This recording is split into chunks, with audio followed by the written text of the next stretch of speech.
Hello, my name is Emily Clarke. I'm a physiotherapist in Bath, and welcome to another Facebook Live session for NASS. This is my first ever session, so I'm hoping it will go okay. I'm hoping that I won't have children wandering through the background. They have been bribed and threatened with various things, so hopefully it should go fine. So I have been working with the Bath NASS group quite a bit in lockdown. I've been doing some regular Zoom sessions with them, some exercise sessions. And I also am a committee member for A-Stretch, and we're an organisation that are really dedicated to raising standards amongst physiotherapists who work with rheumatology and with SpA. So I'm here on behalf of them as well. I, until quite recently, worked at the Royal National Hospital for Rheumatic Diseases in Bath, and I worked with a multidisciplinary team there to deliver the 2-week residential programme for Axial SpA patients. And I worked there for quite a few years, so I've worked with probably hundreds of patients really with SpA. So I'm really here to relay some of their experiences and the things they've taught me about exercising successfully. And then also just really discussing some of the scientific literature out there about exercise in SpA and what that tells us. So really, one of the common threads of the discussions that I've had with people with SpA, with the NASS group, also with the RNHRD course attendees, the common questions I would get would be, what are the best types of exercises to do? What can I do safely? What could be damaging to me and my body? And really, how do I do it? Okay, so how do I stay on the wagon and do some of the perhaps not as fun exercises and the more prescribed exercises that we give you as physiotherapists? So hopefully I'm going to discuss that a bit, give you some practical tips to stay motivated, and have a discussion with you about what might be the right type of exercises for you. I have prepared a few exercise videos for NASS, and I think one of them will be available after the session on the website. So have a look at that. It's a typical session that I would do with the Bath NASS group that you can do at home, and there's no real equipment needed, so it might be a good sort of starter for 10 to have a look at that as a follow-on from this. So first of all, I'm going to talk about, hi Alex, I'm going to talk about the benefits of exercise, and I'm sure we all know that exercise is good for us, yes. But really just to take that down into a bit more detail, we know that just being more physically active can be really, really beneficial for your body as a whole and also for your mind and your general well-being. Even just incorporating a little bit more physical activity into your day, so getting yourself a little bit more out of breath most days, can reduce your risk of some cancers, can reduce your risk of cardiovascular disease like stroke and heart attacks. We know it can be protective against dementia, and also it can help relieve depression or prevent depression and anxiety arising, and it can also help you sleep better. So it's a bit of a wonder drug. We're using the term that movement is medicine quite a lot at the moment, and it really is that. You know, it doesn't have to be exercise where you're putting on your lycra and going off for a kind of an hour or so to exercise. It can really just be weaving more activity into your day, but challenging your heart and lungs a little bit to get a full body workout.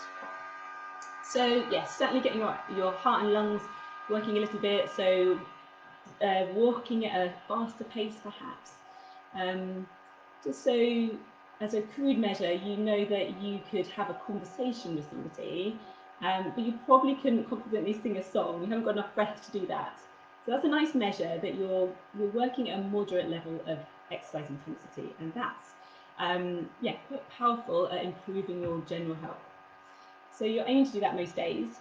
As well as that, also think about incorporating some strength exercise into your regular routine, into your week. So for some people, that'll be going to the gym and doing a weights program there. I would encourage you to get some proper guidance with that, and use things like cable machines, I quite like those, and things like leg presses where you're pushing against something rather than free weights. But that's not to say don't do free weights if you're used to that and you can tolerate that fine. It doesn't have to be a gym session. It can just be carrying your shopping a little bit more, or carrying a heavy watering can. I heard Zoe recommend that on her gardening live session. And yeah, just little things where you're just feeling those muscles working a little bit and trying to do that a little bit more regularly, or maybe DIY. There you go, and you make yourself very popular in your household doing that. So just having a think about that, yeah, using some sort of resistance. So that can be body weight exercises as well. So things like squats, press ups, that sort of thing, that's still building muscle. Also think about types of exercise that would improve your flexibility. So things like Pilates, yoga, Tai Chi, and you get lots of different classes now that are a fusion of all of those. They're really nice for improving or maintaining your muscle strength, muscle length, and perhaps improving your posture, and working on the movement and range of movement of your individual joints. So that's your flexibility exercises. And that also could just be, you know, putting things on maybe a slightly higher shelf, so you've got to reach that a little bit higher, or maybe just touching the door frame every time you go through it, or something where you're just getting a nice regular stretch throughout the day. Again, it doesn't have to be a big undertaking. It can just be woven into your day. And those flexibility, mobility exercises are usually the ones we prescribe you as physios.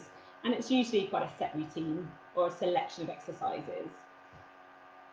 And I would say if you're going to do those, and do those, but a successful way of doing those regularly, from the stories that I've heard and really the anecdotes that a lot of the course attendees would tell me, would be that they've kind of woven it into their day. They do little chunks, or they've done them in the beginning of the day.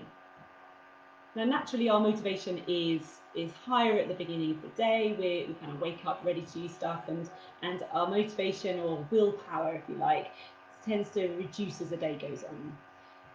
But I do realise that if you have XBAR, then often the mornings are your tricky time. Okay, so often that's when your pain levels can be higher. That's where the stiffness in your joints is more present. Maybe you've had a terrible night's sleep. All of these things. So these are extra challenges. So I would say start gently, and you just want to warm up a little bit first. So have a hot shower, or move around. Go make a cup of tea first before you go into your stretches and then more prescribed exercises. And just go gently. But I would say certainly people have said that once they get up and going and do their exercises, they feel that their symptoms subside much quicker once they've done those exercises. So you have to go gently. You have to ease yourself into those exercises, but I would recommend to do them at the beginning of the day. Also, if you know that sleep is tricky for you and you get woken up in the night with your symptoms, some pain, and I know Zoe did an excellent Facebook Live session about nighttime pain and sleep. One thing that I've tried with some of the patients that I've prescribed exercises for, I've recommended doing them in the evening. So not the cardiovascular exercises, nothing that's going to get your heart rate up too much, but just some of those gentle targeted stretches in the areas that you know are likely to wake you up overnight. So if it's your lower back, just some lower back movements and some stretches before bed, and see if that just tides you overnight a little bit, and so your symptoms don't wake you up. So huge benefits of exercise, that is well documented. There's a huge weight of scientific evidence that tells us that any exercise regularly will improve your well-being and your health to no end. So let's talk about the risks. So often people say, if I do types of exercise, particularly high impact activity, is that going to damage my joints? is that going to increase fusion in my spine? Am I doing myself some damage with those exercises? And so, yeah, as physios, we research all these things and see what the research tells us. And really, I've not come across anything that tells us that high impact activity like running, aerobics, sort of anything that involves running, jumping, there's nothing that tells us that that is damaging to you. And actually, we're thinking now more and more with osteoarthritis that the running and higher impact activity can actually be really beneficial for cartilage to keep it well nourished. So the thinking is changing a little bit, and it really saddens me when I hear the story that people have been told, maybe in their 20s, to definitely don't run and you mustn't do those high impact activities, because they can be brilliant for your cardiovascular health. Running is great to get you fitter very quickly. But what I would say is I've also heard the story very often that people just cannot tolerate those activities because they feel that it makes their symptoms worse. Okay, so it increases their pain levels, and it takes them quite a long time to recover from those activities. So my advice would be not try it. My advice would be to not avoid those high impact activities, but you do probably need to be quite cautious with them and pace them and do a slow entry into those exercises. So I would start off, if we're talking about running, I would do less than you think that you probably could do. See how your body responds to that and keep it at that level for a while, and then incrementally increase it slowly. And really, I've heard that among people that have gone from doing no exercises to maybe running marathons and multiple marathons, that's how they've done it. They've done it slowly and really methodically. So also expect setbacks. You will have days where your symptoms will increase. Again, maybe don't stop, just modify it, take it down a level, keep it at that level, and then slowly build up again. So if you love running, I'm not going to warn you off it at all. I think it's a great exercise, and you be cautious with it. I would say also, as you get older, and I am discovering this more and more, that your recovery time will naturally be longer. So please don't compare yourself to how you were 20 years ago. I'm finding myself, I don't have SpA, that if I go for a run, yes, it takes me a lot longer to recover. And the last time I probably ran was in my 20s, and certainly my recovery time was a lot quicker then. So don't compare yourself to a previous version of yourself, and just take it as you are at that time and work with what you have. And even if it's a 5-minute jog, or a 1 minute jog and a 1 minute walk and a 1 minute jog and a 1 minute walk, go with that you will still get quite a big benefit from just exercising to that level. So no evidence that it's going to harm you, or any type of exercise really will harm you, but you do need to be aware of certain sports and activities if you have other underlying health conditions. So one of the most pertinent ones is osteoporosis.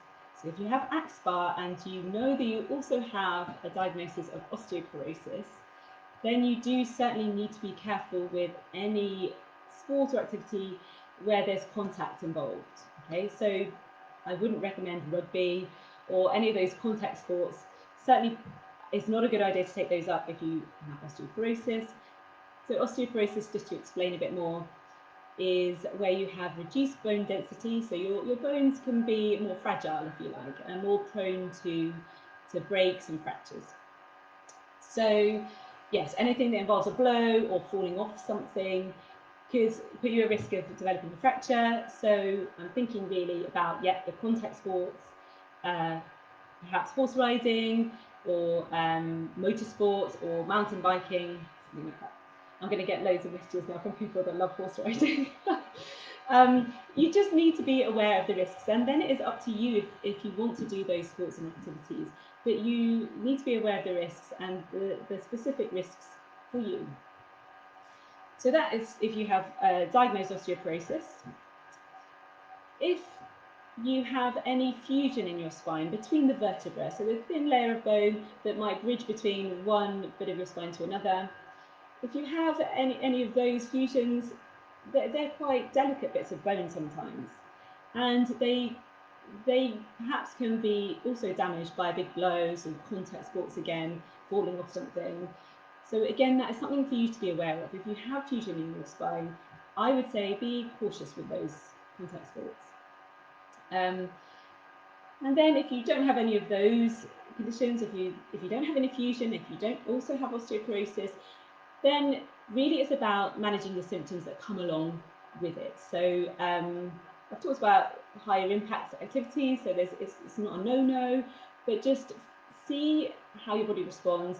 And I would say that actually a lot of people have got to the stage where they found that they just really can't kind of tolerate the symptoms that they get afterwards, or the injuries that they get with that type of sport. So, for example, a footballer, if they get a soft tissue injury, that can take up to 3 months to heal, and that's quite a long time to be laid up or be less mobile than you normally would be.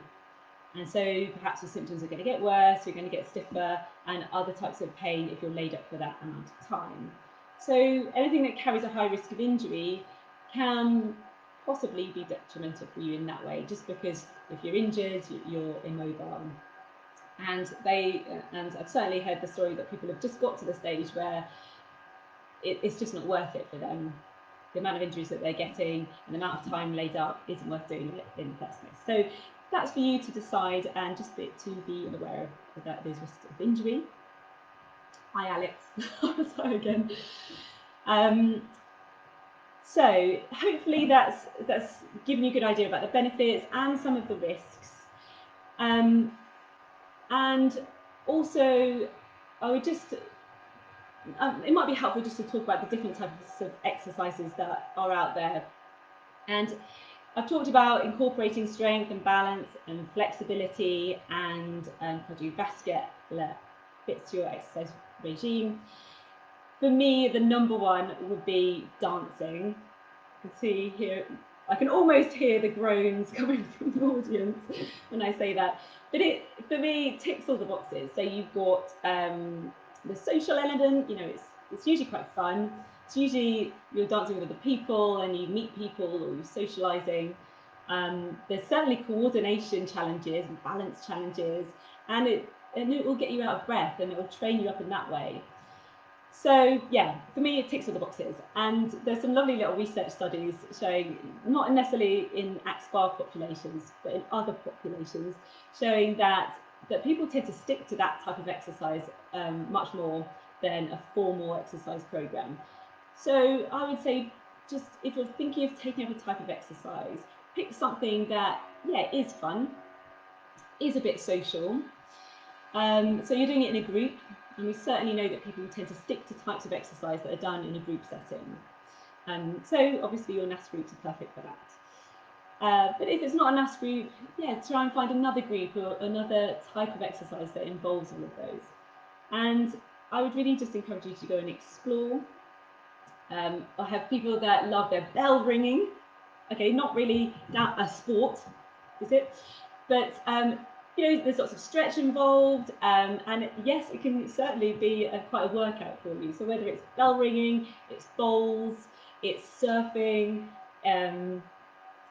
or whatever it is, and just it has to be something that you enjoy, I would say, because at some point, if you don't enjoy it, you're probably going to stop doing it. So if you're just relying on willpower alone, for all of us, that's a very tenuous thing. So get another carrot involved. So something that you enjoy, or something that you feel that you get a benefit afterwards. So whether it's that you will go to the pub afterwards, or for some people, they found that they just get that natural kind of high after exercise. And even though when it's a rainy day in January and you really don't want to go out, that kind of high that you get after doing a little bit of exercise is the carrot that gets them up and out and to that group.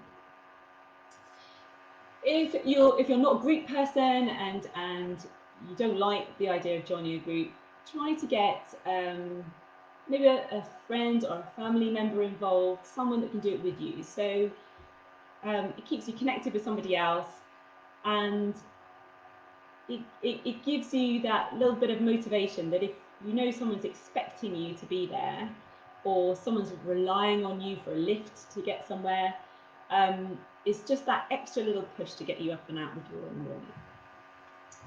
So yeah, involve your friends and family or join a group. I think certainly they're important factors in keeping you motivated. Other things that can keep you motivated, or other little tools from my experience, wearable devices. At the RNHRD, we would often put these on our 2-week residential course patients. We wouldn't put them on them. We would ask them if they wanted to borrow them for 2 weeks and see if they found them helpful. And invariably the answer was yes, they found them really helpful. And I've got some lovely pie charts showing that. I won't bore you with those. But suffice to say, they found that it was just that extra little thing, an extra reminder to keep them active, but also it made them aware of their current levels of activity. And a lot of us can be quite shocked at how inactive we can be in a day, especially, you know, at the moment I think people are going 2 ways. We're at lockdown, we're either in front of a computer quite a lot, we're doing Zoom sessions more than ever, we're working from home on our computers, and so perhaps being less active than we normally would do. And then I think the other half have become a lot more active, and they're exploring a local area and have perhaps time to exercise as well. So I'd say just having something that can track your current activity and just giving you that kind of insight and knowing where you are. You know, am I really quite active, or am I not very active as much as I should be? So wearables can be useful for that, to just give you that baseline. And then once you know your baseline, you know what your kind of average step count is, know what your average resting heart rate is, you can then set yourself little goals to improve that. And I'd set yourself really sensible goals, set yourself achievable goals, and be kind to yourself if you're in a flare or you're just having a really rough day. Modify those goals. So you haven't got your wearable buzzing at you every 5 seconds telling you to get up and move. You know, you might want to just sort of take those goals down and modify them when you're not in a good place. So wearable devices, I think I've seen certainly been really useful for people. The extra benefit to some of the wearables are the sleep tracking as well. And for me, I think sleep and activity go hand in hand. If you're not sleeping well, then it's difficult to have the energy to exercise. So the wearables can be really good for tracking your sleep and seeing where you've got holes in that sleep, and just getting it at the forefront of your mind to improve your sleep. So they can be useful for that. I promise I don't work for a wearable company, sadly. So think about getting your sleep really well to give you the energy to exercise. I know that fatigue is a massive problem for a lot of you, and it's such a tricky one to treat, really. And you know, with fatigue, your body is telling you to rest all the time. And the problem with that is that when you feel sort of really quite physical and mental fatigue, your body's telling you to rest. It's inherently tempting to just rest and rest. And then when it's time to go to bed, you're not physically tired enough to get a good night's sleep. So I would try to make sure you're keeping as much of your activity levels going as possible when you're fatigued. And certainly people have told me that actually it gives them back a little bit of energy if at the time, maybe it's in the afternoon, they get hit with their fatigue, if they just take themselves for a walk around the block, they find that gives them back a little bit of energy. And also can be really beneficial for your sleep, which we know poor sleep and fatigue are related. So so that's just a little bit of advice for the fatigue and activity. But please tell me your advice and just send in your messages and tell me what your experiences are, and I'll try and reply to those if I can. My other top tip to get the most out of your exercises is to try and get outdoors. And lockdown has been very good for this, actually. I think we've been told not to use our cars more than we need to. So a lot of us are getting up and getting out and exploring our local area. And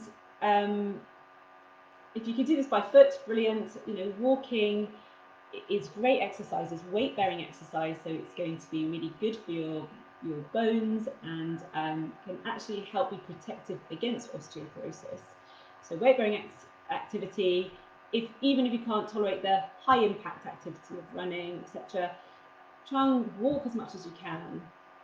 I do get that for some people walking is one of the most aggravating activities.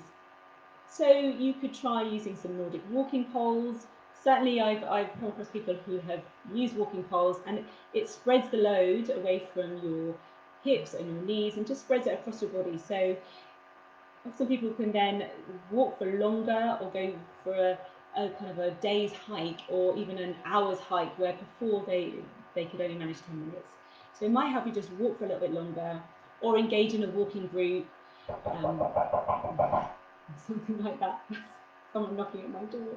I'm going to have to ignore them. So walking poles can be really useful, and also they can be really good for your posture, because as what you might find is you're going along your walk and then you just feel that gravity is drawing you down to the ground. So having those poles to keep you upright and to improve your posture can be really good. And I've seen people really improve their posture using those walking poles.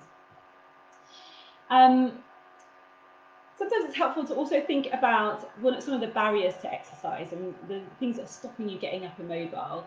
And rather than thinking of walking more, think of sitting less.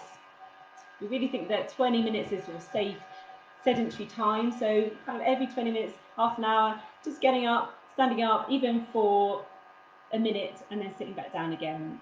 That can be really such a relief to your skeleton. So I'm actually going to make you do that, because I'm looking at the time and it's 27 minutes. I've been waffling on, so I'm going to encourage you all, if you're watching this, to have a stand up.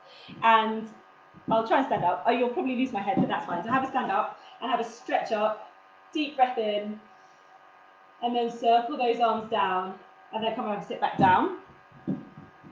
That's all it takes. A bit of a stand up and just a bit of a relief from sitting. So hopefully that has given you some pointers. And in summary, I would say any exercise is good exercise. It's good exercise for you. Find something that you enjoy and that you love and that gives you another benefit aside from just the physical aspects, something that is social. There's no evidence that any type of exercise is going to increase the progression of your condition or is going to be harmful for your joints. But just be aware of the risks involved in it, risks of injury involved in that type of exercise. So I'm thinking contact sports and motorsports and falling off anything.